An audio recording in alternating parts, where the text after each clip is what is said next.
தக்காளியிலேருந்து எல்லாமே கிளை அத்தனையுமே தீர்க்கமாக உங்களால் சொல்ல முடியுமா? அது வந்து அடியோட பிக்காம வந்திருக்குன்னு சொல்ல முடியுமா? அடியோட இல்ல, கிள்ளிதான் வருது. தக்காளி கீரைக்கும் ஆடுக்கும் வித்தியாசம் இல்லாம நீ அவங்களோட சேர்ந்து பேசுற. கீரை வந்து கிள்ளிட்டாலும் தலையும், ஆடு வெட்டிட்டா தலையுமா, உயிரோட வருமா? இதெல்லாம் நாளைக்கு யூடியூப்ல இதை நான் போடுவேன், தப்பா நினைச்சுக்காத விதீஷ்.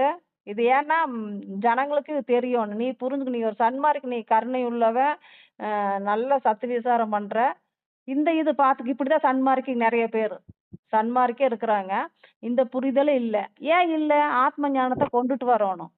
புரியுது? அதுக்கு தான் உட்கார சொல்றேன். அதனாலதான் ராமலிங்கர் அருட்பெருஞ்சோதி ஆண்டவர் வள்ளலார் என்ன சொல்றாரு, முக்கண்ணு அந்த இந்த நெற்றி போட்டு எவ்வித தந்தரத்திலாவது நீ திறந்துக்கங்கிறார், நெற்றி கண்ணை.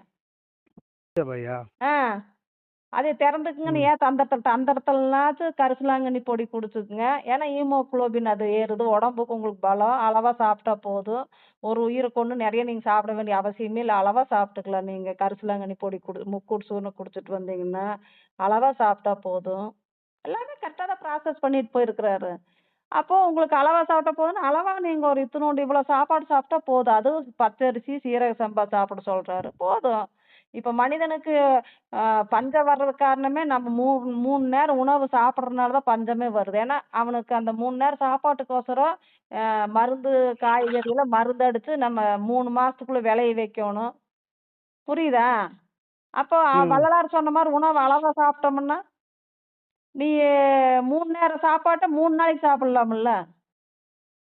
அது நீ 2 பிளேட் சாப்பாடு சாப்பிடுற. வள்ளலார் வந்து ஒரு ஒரு கை அரிசியே போதுங்கிறார் ஒருத்தருக்கு.